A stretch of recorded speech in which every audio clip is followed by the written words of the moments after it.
everyone, and welcome to this episode of Pathways to Perform. We hope these real stories from real people resonate to help guide you on your path to perform at your very best in any field. I woke up energized this morning because I am so excited for today's conversation. Joining us is a powerhouse leader in the entertainment industry. He is cited in the Wall Street Journal and Variety as an industry expert. His empire reaches almost every single facet of the entertainment world, from corporate events to award shows, cruise lines, a casting agency for film, stage, and television. He's expanded even further, and now he has a development arm to create shows for Broadway and off-Broadway. It's unbelievable. He's won numerous awards, most notably a 2009 Emmy Award. I mean, an Emmy. I love it. It's so cool. Here he is. I'm so excited. Please welcome the CEO of the RWS Entertainment Group, Ryan Stana. Yes. Hey, Kiesha, thanks for the introduction, and it's so great to be here. You're amazing. Thanks for Oh, joining us. thank you for doing this. No, I think it's important to let people know that your journey isn't as clear and as simple as this line, right? Point A to B, that there's all the ups and downs and squiggles and different directions that you go until you ultimately find your way. And even when you find your way, you're going to shift and possibly go somewhere else anyway. 100%. But your story is fascinating, and it's one of those things that I really think people need to know about. And so I really want to start from the beginning, of course. I mean, Western PA, Hempfield, the entire region. How do you go from this small town to an empire? I mean, you run an empire, an entertainment empire. And so how did it all start? You woke up and you said, I want to do this, or how did it start for you? Yeah, so I was an only child whose parents were both entrepreneurs. And I really benefited being that only child because I got so much extra attention. And with my parents being entrepreneurs, I learned to have this no fear mentality in whatever I did. And that's why I think I had the courage to open a business back 18 years ago. And when you're 22, you're much more courageous than you are in your mid years in life. So I just think seeing my parents' confidence and allowed me to say, yes, I can do this. And when I was young, I was always interested in two things, and it was performing and teaching. So performing, you know this, I performed professionally when I was a kid and teen. And as a teacher, I loved teaching people. And when I was young, my parents turned a part of the house into a pretend schoolhouse, and it had pull down maps and projection systems and everything. I mean, it was a legit school. And the neighbor boy would come over to classes every night. And I took it very seriously. And we would have an holiday musical and end of the year musical. And I was in charge of producing it. And my dad recorded a soundtrack for me for the shows. So I think I always had that love. And by the end of high school, those dreams started to push me to be on the other side of the table more and more. So yes, I was performing on stage, but I would start doing things on the other side of the table, like randomly, a corporate entertainment company in Pittsburgh, when I was 16, hired me. I can't even believe this, but to write and choreograph corporate shows when I was 16 years old. And I am so thankful for that trust they put into me, because I learned so much about running a business back then. And so in between classes in high school, I was booking auditions for talent coming in for me and scheduling rehearsals. So I learned a lot about the business that way.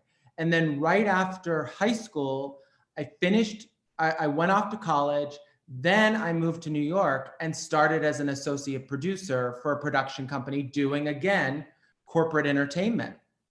And while I had such great respect for their creativity, they didn't know how to run a business. And I believe any successful production firm has to have equal creativity and equal operational knowledge. And so I was working there being like, they're really creative, but this business is going to run itself into a hole. And I called my parents and was like, Mom, Dad, I hate this. And they were like, why don't you open your own business?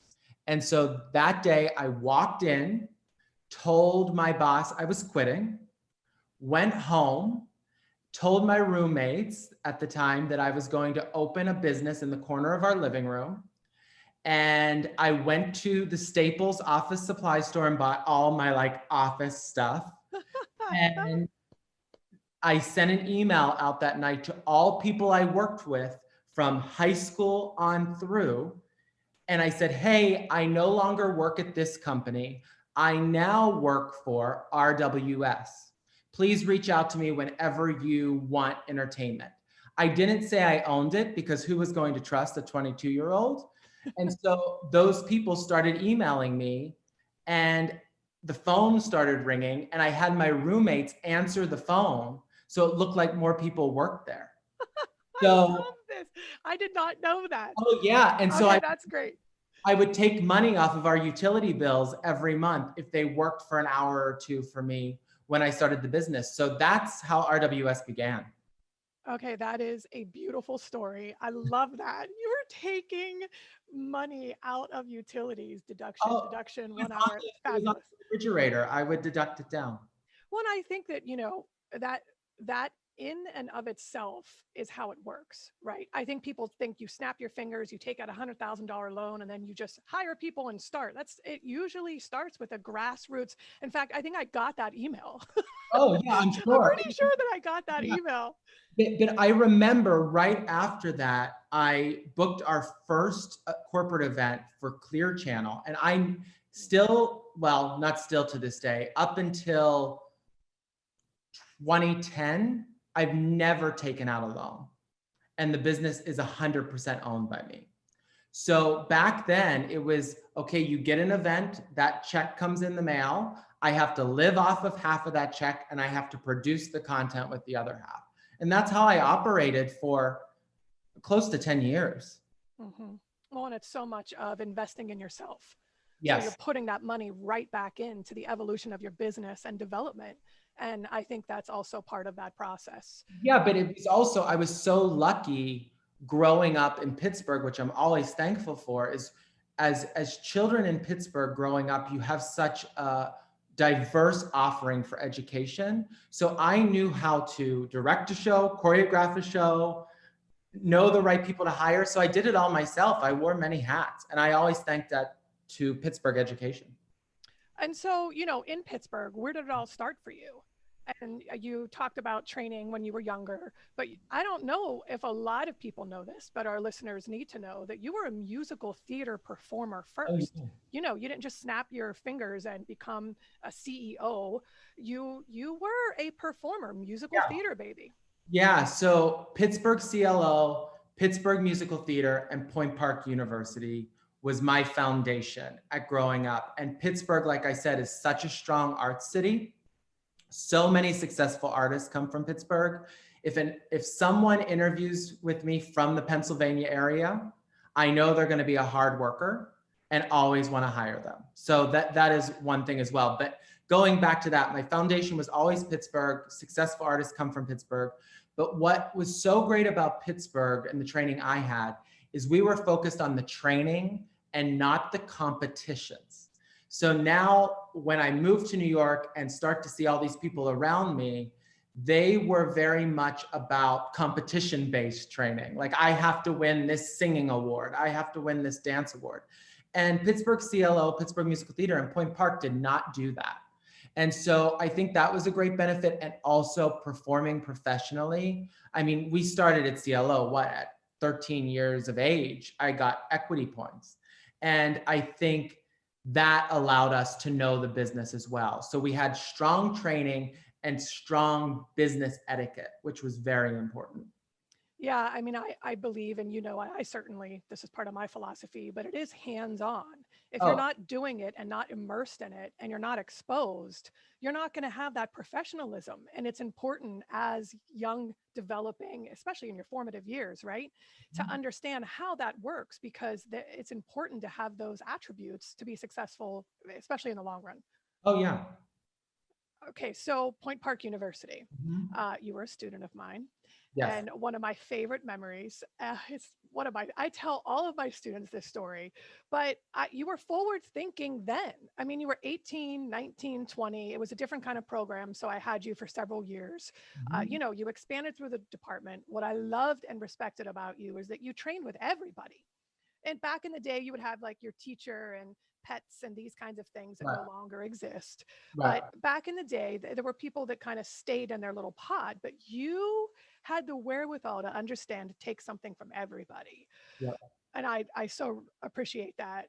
But my favorite story is you would come up to me in class and say, listen, I can't, I got to leave in a half hour. I can do warm up, but I have a gig.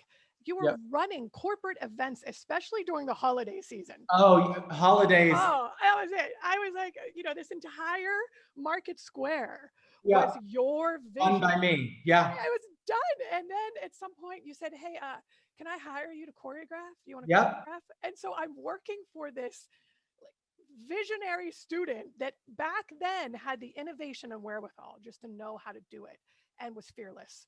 And so, some of your Point Park stories, how did you know that you could do that? Again, I think it's going back to my parents and being Yeah, entrepreneurs. And also I think what was special about Point Park for me, and I will always say, Ron Tassone, who of course was a dance professor, and Joe absolutely. McGoldrick, who was an administrator, Yep. they always understood me, Hmm. and they also knew that I was not a typical student, and I was going to university to check off a box. But they allowed me to think outside the box, which was so important. And even when I was in high school, and Kiesha, I don't know if you remember this, in high school, Tim Federley and I were the only high school kids that would come and take Ron Tassone's jazz class in the afternoons for college credit. That's So, right. The pre-college program, the high and school we were the program first was one. integrated, and you two were the only two there. I forgot Yes. about that. But Yeah, Keisha, you were in the class with me. I was in class. Yes. So that I was was. Joe McGoldrick and Ron fought for that. And they always knew I was outside the box thinking. And I'm so thankful for that. And another thing, when I was thinking about doing this today with you, this is something you will never remember, but I have in an interview said your name too as being part of that group. And at university, just like you said, with you, I was always, hey, I got to take this phone call. I'm going to this. I need to be here. And you respected that, and you knew I had a vision, but you also would tell me, hey, Ryan, that's too much. I need you here today. And I respected that in return.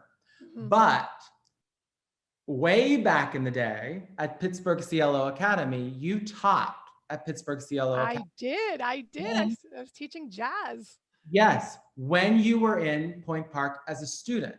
And I don't know if I've ever told you this, and I only thought about it this morning when I was running on the treadmill. That changed my life, you teaching there at the CLO. Because I will remember in the back studio, the old CLO, way Oh, to yeah. the right, we were in a jazz class. And we would do warm up on the bar. And you came up to me one day, which you could never say to someone now. Ryan, you have such a great back. You have great posture, everything. And I remember still to this day, I think of you on that because people will say, Ryan, you have a nice back. And I'm like, Kiesha said that too. That's number one. But number two, after the class that day, you said to me, hey, I teach Saturday classes and I cannot teach the next 2 weekends. Will you sub for me? And Kiesha, I was like 14 years old. I love this. And you taught a number to, I can't remember now if it was Aladdin or Beauty and the Beast, but you said, here's the combination, here's the CD. I need you to work with the kids on this on Saturday. And I remember, because I love teaching, and I was like, this is my first time ever doing something like that. And I took that CD home you gave me and rehearsed that dance nonstop to go in and teach those kids on that Saturday. And I think that is what made me know that's what I wanted to do with my life. And so I think as an educator, yourself, Ron, Joe as an administrator, it's teachers, administrators have to understand that not all students are alike. And you guys realized that very early on. And I am always thankful for that. Oh, that's so sweet to say. I think that, you know, you used that word typical, that you weren't typical. I mean, you were that kid back in the day that had this aura, essence, power, something, that thing. People talk about it and refer to it as the X factor. Yeah. It was so visible with you. But also on the other side of that, what I was seeing was hunger, eagerness, respect, passion, dedication, love, genuine love for what we were doing. And all of those, you know, when those energies are reciprocated and you have that kind of collaborative energy, collectively working into something, that's when magic happens. But you've always had it. I think what's interesting when you do name Joe and Ron, I think that they were people that could see the student for who they were.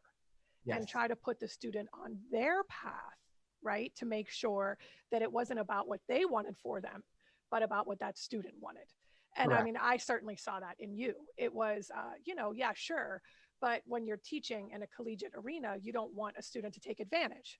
Correct. And I think that was the balance that you and I shared, that I understood. Yeah, you have a gig, great. But don't forget that you still have these handful of responsibilities that you have to finish to check right. that box off. Mm-hmm. And you did. Then what you learned from that, what you gained, was time management and work-life balance. Yes. And all of those things matter. It just matters. And you had this way, you knew it was all for the good. You knew it wasn't, I certainly knew it wasn't, I'm saying you, but people right. in front of you knew that it wasn't a gig. Right. That there was something else going on with you, and that you were able to offer so much more than just performing. Yeah. And so that was your strength. That's your superpower, right? Yeah. It's so great. And so, you know, I look at this and I see you transitioning, and I'm watching you evolve. And then you go to New York, mm-hmm. you know, musical theater graduate, New York. What was your typical ambition? I'm going to be on Broadway, because that's what most people, right? You graduate, I want to do Broadway. And the industry right. has changed a little bit since then. Now it's just get me a gig, right? Everything, it's more about the process and not just Broadway and these things. But back in the day, it was like Broadway, that's it. Did you have that mentality when you got to New York? And then how did it shift for you? Really, I lost that mentality before I went to New York. Okay. I think growing up performing professionally, always with an eye on a prize, I was always goal oriented. And I found being a performer, I was not always completely happy or it fulfilled. You weren't fulfilled. It didn't make me fulfilled. That's it. And when I look at it, when I go back in time, what I loved about working in the entertainment industry was booking the job, the work, the business savviness to book the job. I might not have been the most talented singer in the room, the most talented dancer in the room, but I would book the job because I knew how to work the business.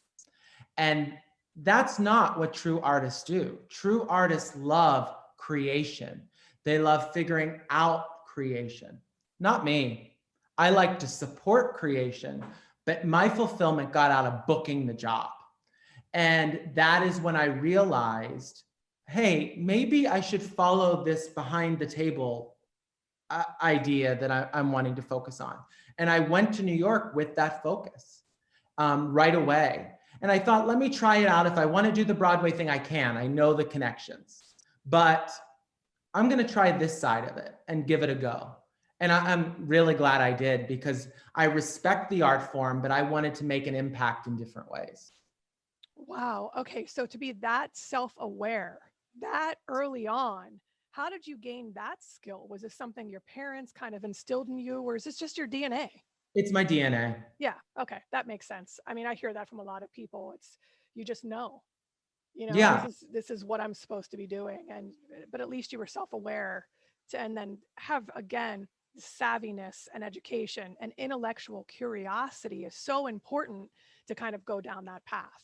right, Okay, right. so you're with your roommates and you're taking money off the utilities. Help me out, help me out, help me out. How did you grow that first kind of branch of RWS Entertainment Group? So that was 2003 is when I opened the company, and it started in just the retail sector. So we were essentially providing mall shows throughout the United States. So you did these shows so guests would show up at the mall and shop. That was the only reason you really did it. And at 23 years old, my first contract was with Clear Channel Worldwide. And this guy gave me the deal, and he said, come to my office and pick up your check. And at that time, the check for this, I forget, it was like a 6-city tour, was $140,000. And I thought, okay, I'm going to have about $70,000 to produce the event. And then I have $70,000 to live off of if I book nothing else after that. So I went there to pick up my deposit. Of course, I was 23. I had my briefcase on, jacket, because to look older. Yeah, And I you had to play the part. You had to play the part. yeah, of course. And the guy goes to me, oh my gosh, you are a baby. How old are you? And I was like, 32. And he was like, oh my gosh, you are a baby. And I thought, if he only freaking knew, I See, am. you always looked older. That's why I asked you to teach class, but you Yeah, pulled it off. You pulled it yeah, off. I pulled it off. And so I thought, like, if he even really knew, oh my gosh, he would have never hired me to do this. That's right. And then soon after that, I had my first employee, who is still with me to this day, Amy Orlandi Cannon, Yes, Amy. still with me to this day. And then from there, we got what's called an RFP, a request for proposal. And it was for the International Children's Games in Cleveland, Ohio. And it's to produce the opening and closing ceremonies of the International Children's Games that was going to be televised nationally. So we do the proposal, and part of this, you had to have the wherewithal to direct and produce for TV. So did the proposal, walked in, did the pitch, and the chairman says to me, we're giving you the account. Wow. And I was like, oh my gosh. And so that was a very big step forward for us as a company. And then directly after that, randomly one day, and this is why search engines on websites are so important, everyone, to make sure you have the keywords on what you do. I got a phone call to produce a fashion event for Daisy Fuentes. And if you don't know who Daisy Fuentes is, she was the first Latina VJ on MTV. And they said, we need you to produce a fashion show during Fashion Week in New York City. I knew nothing other than, like, I knew how to dress nice. Like, that's it. You always dress nice. And we were hired to produce her fashion event. And so from there, we started producing fashion events for Juicy Couture, Jennifer Lopez, Vera Wang. So by 2005, we were very heavy-handed in that retail sector and the corporate business. And by now I had one employee and an intern, and that intern is actually still with me to this day. And I had an office in Times Square. I moved out of where my roommates were and had an office in Times Square, also known as a closet. It was a very small office in the Theater Guild building. But at that point in my life, I was absolutely living the dream. And I thought at that moment, that was success for me for the rest of my life. Okay, that is amazing. That's the story there. Well, and that's the building blocks. 1, into the next, into the next, and then diving in. Sure, you had no idea what you were doing, but you always figured it out. Yes. And that's where your DNA comes in, right? Let's do it. Let's figure it out. Yeah. And my biggest thing was I never spent money that we did not have. So that you should learn personally, and if you're in a business, do not spend money that you do not have. So I knew if I was making $10,000, I better at least make 50% of that for the company. So that was always my focus. And then also the hard thing about coming from a small town in PA to New York is New York has this very, or did have this very uppity way in the entertainment industry, the fashion industry, that you felt like you had to be somebody else to be successful. And I remember that I would push that. I would never want to talk about growing up in a small town in like farm country. I would never want to talk about my family. And at one point, my grandmother was at my apartment and she pulled me aside and she says, Ryan, I'm going to tell you something right now. If you are not proud of where you've come from, you will never find true success in life. And when she told me that, it changed everything. So I am proud to be a country boy, and I'm also proud to be a city boy. And my success comes from me knowing both of those worlds so well.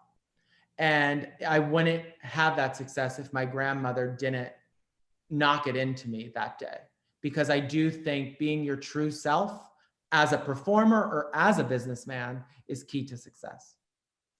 Well, and I think success in this probably context would be happiness. Correct. Right? Just a full understanding of everything you are, that you don't have to let go of one thing to become another.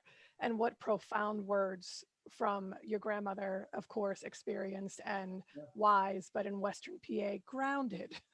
Yes. You know, we have these grounded roots that kind of keep you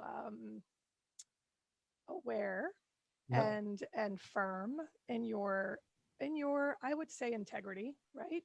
And it's just part of who we are. It's part of our makeup, certainly. But you know, if she didn't have that conversation with you, it'd be interesting to see which way that would have gone. But the reminder always serves us well. Well, I see it in people. I see it when I am in rooms with people. You know, yes, I'm a CEO. Yes, I have a large corporation. And I will go with other CEOs around the table and I will be like, they're not truly happy. They truly don't know who they are. And you see it in their presentation style. And I think of her so much. And you see it in performers too. When performers aren't grounded on who they are, they're not giving their best product forward. No, and it's interesting because I'm going to again circle back to that word typical. It's you're just not that typical person. You don't pretend to be anything. Right. You walk in and you're like, this is me, this is where I'm at, this is what I have to offer, and we're either going to do it or we're not. Exactly. And I think that is the best way to be, because then you're not leaving anything behind and you're not, you know, putting energy behind half of what you are, half you want to be. It's just 100% investment towards your happiness. And that's it. Okay. So we go from this, you know, fashion extravaganza kind of part of your life. How do you branch out then to expand further into amusement parks? Because that's kind of the next step, right? Random, right? Yeah. So with amusement parks, when I was a kid, that's what made me fall in love with theater. I would go to the local amusement parks, Kennywood and Idlewild, and Kennywood, yes. Back in that time, Billy Porter was on that stage and performing in the shows. And I would sit and watch them and think they were absolutely amazing. And so that's why I fell in love with it. But then as I started the company, I started realizing that show content was not really good anymore at current day. And that was around 2006. And so we started to really focus as a company on the amusement and resort industry. And it was because, yes, the love for me as a child and seeing shows in those parks, but the product was not good. So I would go to these theme parks and meet with the executives and say, listen, we're going to come in at your same budget, give you quality product, treat your performers excellently. And with great performers, you will have great show product. So before, the executives were thinking, oh, we just have to worry about spending expensive money on scenic and expensive money on costumes. And I would say, no, it's a balance. You can't have great shows without great performers. And so we got our first contract and we went forward. And really, when we started that, many, many years ago in 2006, it was probably not the coolest job in town, wanting to do theme park shows. But since 2006, I've made it the coolest job in town because now people want to work there because of the foundation that we created. So I love that. And now, since 2006, we operate 36 amusement parks throughout the world. That's incredible. Incredible. It's a lot, but you have to have the talent. The talent comes first in your product. And that's what I've always led with. Quality, quality, quality. Correct. And, but that's who you are too. And again, things that I saw in you at 14. Yeah. And it's one of those things where, it was kind of pushed aside, right? Oh, amusement theme park shows, mall shows, step touch, right? In the dance world, step touch, whatever. But you have evolutionized the quality of that entertainment. And now it's a sought after position. Yeah. And in addition to that, the professionalism and the experience, that hands-on again, that first job that you get, or maybe in the beginning for you, or even a job to sustain your mortgage or rent. Right. It is an absolute lesson learned. And you gain so much experience from doing it. And, how do you go to Broadway and just jump into 8 shows a week? When you do the theme park and that constant go, 1 hour break, we're going to do it again. 8 shows a day, right? It prepares you for the longevity of this business. It does. Just basic endurance and I would say presence. You've got to be present in the moment. But theme parks do that. And I will attribute that kind of new way of looking at them to you and your company, because it wasn't the most sought after job. And now people are saying, oh, I want to go here and I want to perform there. And it's because RWS Entertainment is doing it. Right. And it's just taken it from that, just another level of production quality that is fun and also rewarding, which is rare. It's rare. Yeah, I agree. So theme parks are awesome. And I love going and seeing who's performing. Yes. Okay. So then I find out, and I see online that you now take over the entertainment for Holland America lines. Yeah. So you then decide, I'm going to dabble into the cruise line industry. Okay, so you wake up one day and you say, yeah, I'm in. How did this happen? I love it. So my main goal when always opening the company was to be diversified. Okay.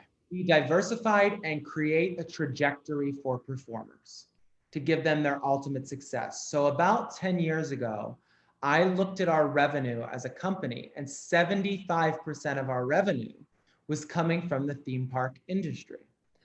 That scared me immensely. Okay. So I quickly thought, we need to do work in the cruise industry. So I called a few mentors of mine, and they said to me, good luck. It's a very incestuous industry, and they do not bring in outsiders. And I was like, well, I thought I'm going to prove them wrong. We'll see. So I asked my assistant, I said, listen, make a target list of contacts. And I want you to cold call each of these contacts. And out of the list of say 20, no one answered except a man by the name of Bill Prince at Holland America Line. And the rest after that was history. And so I fell in love with the industry through Bill's mentorship.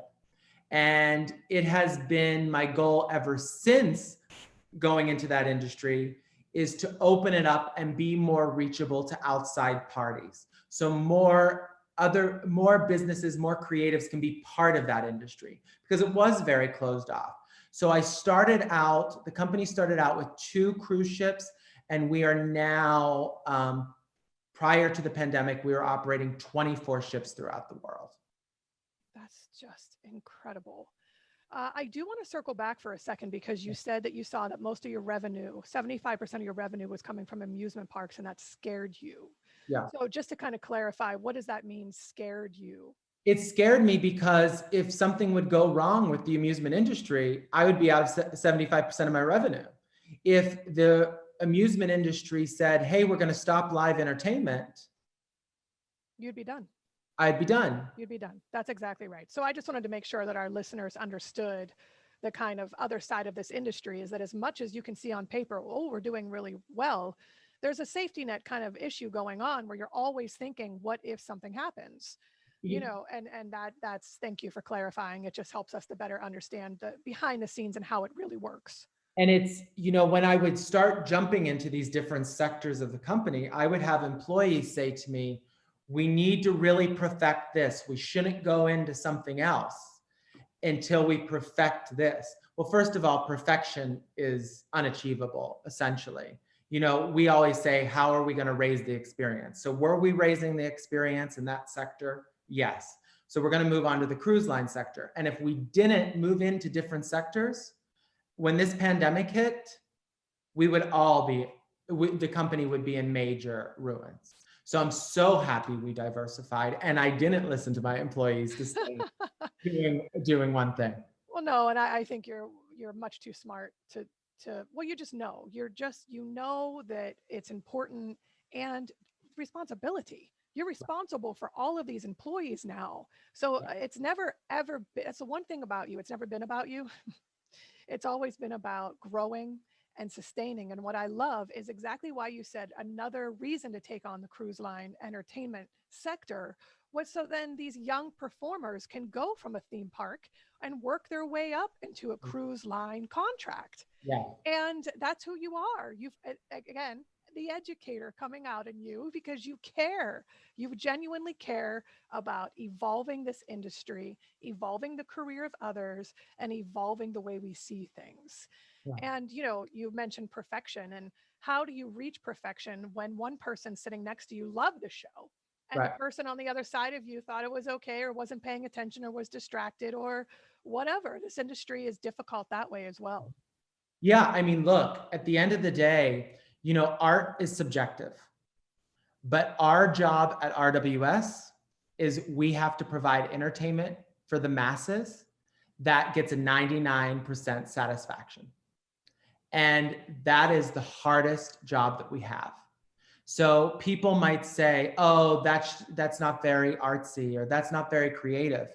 Well, you know what? People in Alabama have to like this production just like the same as the people in LA or New York. We don't have the option of people coming in and making a decision, do they like it or not? They have to like it, because if they don't, we lose the contract. So, and when we went into the cruise line industry, we weren't just providing entertainment for people in the US. We were providing entertainment for people all over the world. So we had to work on songs that would be just as much liked in America as it was in Europe, as it was in Australia. That's another aspect that people don't consider. No. It's international, it's global. Yeah. It has to resonate and reach people globally. Mass audience is very different than a 3% kind of audience base. Correct. Interesting. Okay, so, you know, I read this number that kind of threw me, and my head almost exploded. So you reach 450 million people in your audiences a year. Yes. I mean, do you have a profound sense of stress and responsibility and pressure? What, 450 million audience members that you have to get that 99%, you know, approval. Woo, that's like a lot. Every single day. And we have a team that is committed to being on social media and ongoing internet searches on the feedback on our product.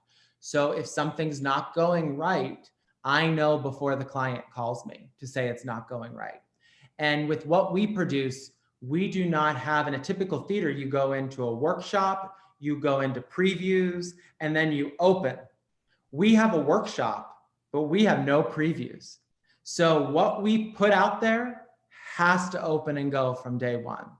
So it's a very difficult measure to do. And it is being on the pulse at all times. And it is the job of our staff when we're installing a show.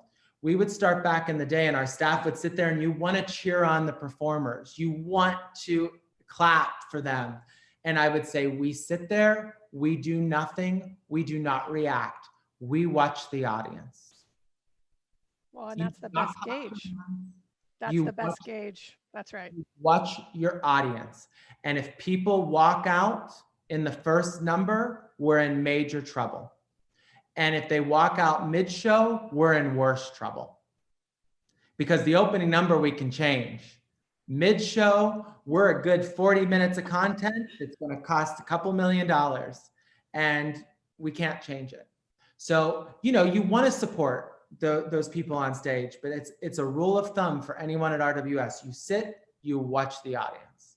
Well, and that again is the best gauge. You're watching them and you're seeing what works and what doesn't work. You know, I've heard stories about some writers being in the back of the theater during workshop periods and rewriting jokes until they land and rewriting some of the timing and things until it's right. And again, it goes back to that word time. We've been talking about this in several of the interviews so far, putting the time in and then listening and watching and observing as well as you're giving and producing and doing. You also have to take that in, but you've got to put that time in to understand what's working and not working. Correct. So for you, was there any one moment where, you know, like you mentioned, people just walked out, or you started seeing 2 people trickle out, 7 people leave? Was there that moment? I mean, we only hear about the great, amazing success stories, right? But no one, I always say this, no one talks about the book of no. It didn't work. You didn't get the gig. You applied, you auditioned, all of these things. I went into these 4 college applications. I tried to get into this law school, the book of no. No one talks about the book of no. Was there a moment where you ran into some serious issues? I mean, every day there's a serious issue and a no. So if you think, if anyone's listening to this saying, oh, well, he was just lucky the whole time. No, there's tons of no's and negativity that happens.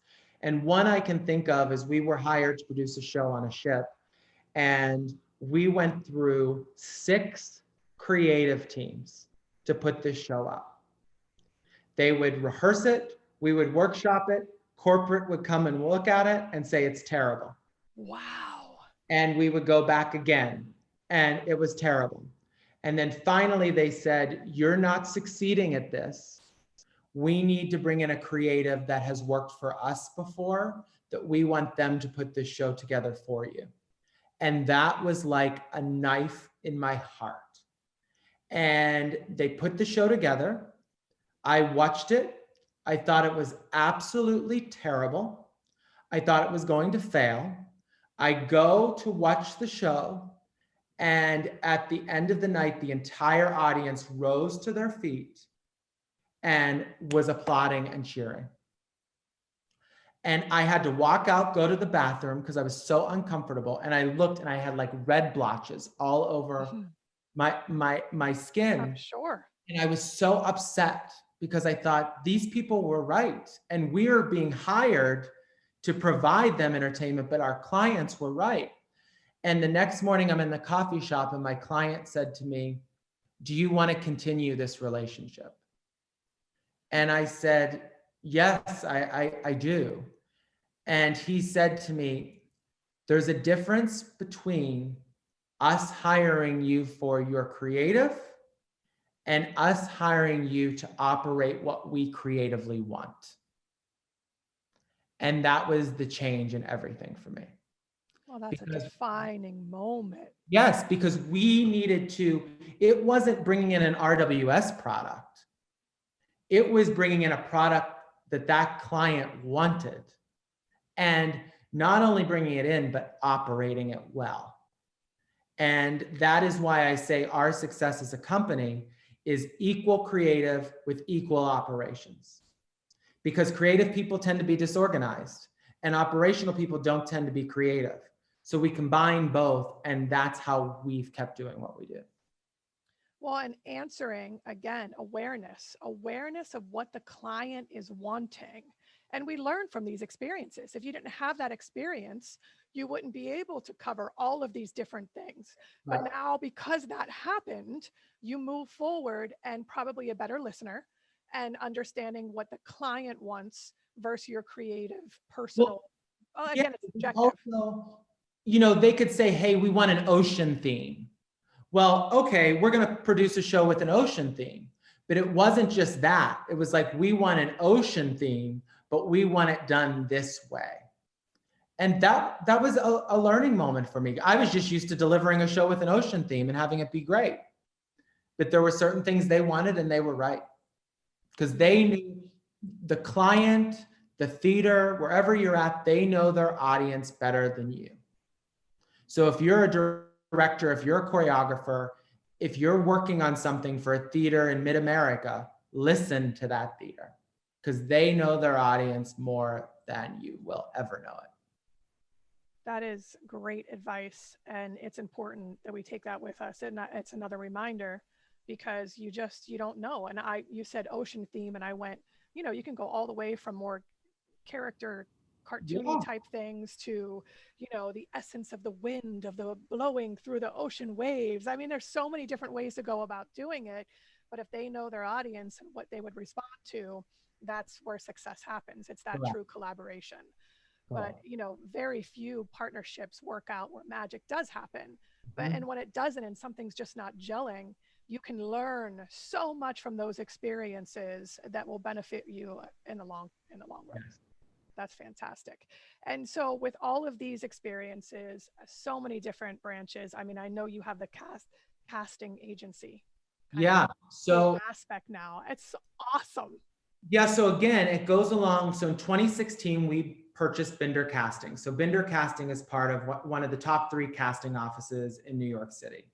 And everyone, when that purchase came out, that we bought the company, everyone was like, what is going on? We've never heard of such a thing. But what that did was at that point, our office was hiring 3,000 people a year as performers for us. Well, it's not the level of talent we're wanting at a park, a resort, or a cruise ship is very high. So we're competing with them against booking a Broadway show, booking a national tour. So I had the vision to say, we're going to purchase a casting office because it will help our trajectory. They work for us at a park, they work for us at a resort, they work for us on a ship. Then they can go and do a national tour, then they can do Broadway, then they can do TV and film. So it creates this ongoing arch to make the performer successful. A pathway. I love it. And that was the reason we purchased that company. And then once we purchased it, we started transitioning and changing it out to make it more operational, because most theater companies or theatrical offices here don't run like corporations. We made Binder Casting fit into our corporation now. And I'm very proud of it. And to see when a performer worked for us at a theme park and then a cruise ship, and then he books a Lion King on Broadway because of us, that is the trajectory. That is the pathway that I wanted and I envisioned. It is. I mean, I just have so much respect for you, and I'm so proud of you. You're again, the just genuine kindness. You have the best soul and the biggest heart, and you want to see people succeed. Yes. And I think that's why your company, one of the greatest assets, but I think that's why your company is so successful, because you want others to succeed. And again, that pathway of step 1 into step 2, because very few people snap their fingers, graduate high school, and land a Broadway gig or a TV show or a film, right? I mean, it's very rare that you become a star overnight. And then when that star kind of fizzles out and your 15 minutes is over, you kind of have to start over. And you have to have the skills, the foundation, and experience to be able to sustain that. But I want, and in that pathway, in that trajectory, if you're working for us at a park, I want to lay down the foundation on what's going to be expected when you're working on a Broadway show. So that pathway, I mean, I even think of performers, a number line on stage. Well, at all of our parks, we have a number line, as simple as a number line that everyone's used to in the professional world. We have performers saying, what does stand on two mean? That they're not even learning that in college. But I am so proud that we are doing that there, as so simplistic that then they go on to their next jobs knowing that. Mhm. And that is what we put in place, and that no one does at that level other than us. And does it take a lot of work? Yes. Is it worth it? 100%. Well, and these are the practical skills that are necessary to be successful. Correct. I mean, it's professionalism, and to provide them with those stepping stones is just, it's amazing. It's amazing what you're doing. And so then I read, in 2018, and I saw that you are now have this development arm in which you'll be creating new shows. And so I guess this is the kind of next, I'm wondering where the film company is coming from next, but that's where I see you going. Netflix, here he comes. But I see this path, and now we're headed to Broadway. So you're creating new works, developing new works for Broadway and off Broadway. I mean, how exciting. Yeah. So you look at it, the industries that we're speaking of being in, the hospitality industry, the cruise line industry, and the theme park industry. Those industries, their worths are 300 to 500 billion dollar industries. Wow. The theater industry is in the 2 to 3 billion dollar industry. Right. So what that does is that money that we're making in those other industries allows us to have the money to focus to bring theatrical works to life. And we have a full staff and studios where creatives bring in new works, and what usually costs $200,000 to workshop a show costs us $3,000. Mm-hmm. Because we have everything internal. You have everything in your own kind of under one roof now. And so you're not paying a casting agency to find people. You're not paying these different entities. And now you have this gigantic, amazing studio space. Yeah. So how did that come about? I mean, I walked into this space and stood in awe. Yeah. And you haven't seen the most recent. And I have not seen the most recent. The most recent is, it's pretty shocking. Okay. But that all came about for me making a one-stop shop for our clients. So that is why those studios were built. But then going from there, because we have this infrastructure, you're able to build these shows. So we're able to work new musicals. And then, of course, I love my Pittsburgh roots. So I worked a deal with the Pittsburgh Playhouse, where after we find a show that we want to take to the next level, it goes to the Pittsburgh Playhouse, utilizes the students, utilizes Broadway creatives. They learn the show. Investors come to the Pittsburgh Playhouse to see the product, and then it moves on to the next space. So before the pandemic, we were working on the old film, Pump Up the Volume, that we were bringing to Point Park. They were doing it there, and then it was moving to the Citadel in Canada for the pre-Broadway run after that. That's where Hadestown came from. Yes. Six, the musical came from. So it was going to be at the Citadel, and then it would have transitioned over to New York. So those stepping stones, we probably work on 12 new works a year. Out of those 12 new works, we produce 2 as a workshop, and then we pick one that will go to Point Park, and then from there it goes on. Wow, how fun. I mean, Yeah. and for you to see that, right? These kind of small seedlings just bloom into these amazing, fully realized projects. It's quite extraordinary. What you're doing is extraordinary. Thank you. I'm so proud of you. I'm so proud of you. It sounds so ridiculous. You're a grown man, but I'm still proud of you. Oh, thanks. So, out of all these things, I mean, is there one special moment? You told me a handful of stories that kind of defined your own realizations or your next phase or a different way to approach something. But is there one special project that holds a special place in your heart that you just love and you'll never forget? I know You know, there's probably thousands now, right? But yeah, to be honest, there's too many to even list. And when people tell you to keep a journal or write a book, you do it. Listen to them, because I wish I kept yeah, notations of everything. But what holds the most special moments in my heart is seeing my staff or seeing the performers that work for us succeed. So nothing makes me feel better than when a performer sees me in our rehearsal studios and says, "Thank you so much for that phone call you did for me. I've got that agent." Or "I was able to be seen by that casting director," or "I booked that film." Or even staff members coming to me and saying, "Ryan, I got this job at this place because you made that phone call for me. Thank you." And those are the moments that I'm in it for. To see the success of an individual makes me so happy. And that's what touches my heart the most.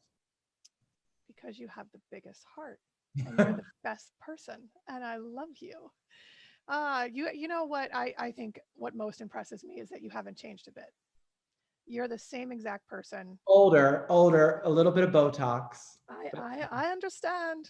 Yeah. I haven't done the Botox thing yet. I think I'm too afraid, but I won't do that part of it. I'll just do my little face cream and keep There moving. you go. The But roller, the face. yeah, exactly.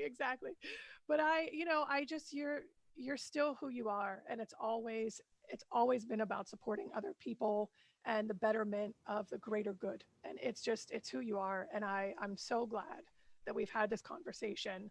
I mean, in closing, if you were to have any advice for, I guess it's so different because I would say for young people trying to do this or for someone that wants to launch a business, right? An entrepreneur with this idea, but rooted in fear. So many people are told they can't.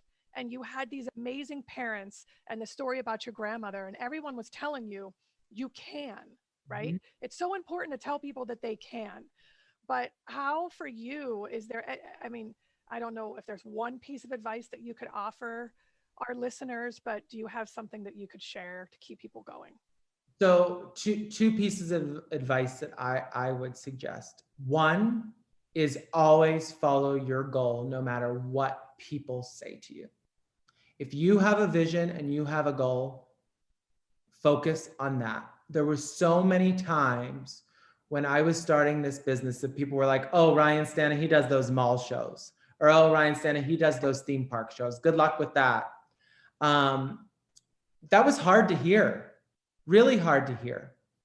And what was even worse to hear is when I hit this level of success, those people that said that were the ones coming to talk to me. And I think the biggest thing to take away from that is focus on your goal. Give your goal a shot and try it. And don't let people make you fearful of it. And the second piece of advice is I would love people to start a movement of respect and guidance. And when you have the means, and I don't just mean financially have the means, try to take time and help someone. And it can be as simple as answering questions or giving advice on their career. But I personally feel that that is a way to respect and give guidance. And finally, I always instill in my staff that we can make a dent in this respect and guidance by answering all our emails and phone calls by 6 p.m. every day. I love that. I don't care how busy you are as an individual, give people respect and answer their questions, because that is my daily goal. And you will learn as an artist, you will learn as if you're just a businessman, that communication is key to success. And so focus on that respect and guidance. Thank you. Such great advice and such a great story that is still unfolding. I Yeah. cannot wait to see what's next. I called it. I'm telling you, it's a Netflix show. I can feel it. Something's coming. But I'm so proud of you and honored to call you my friend, of course.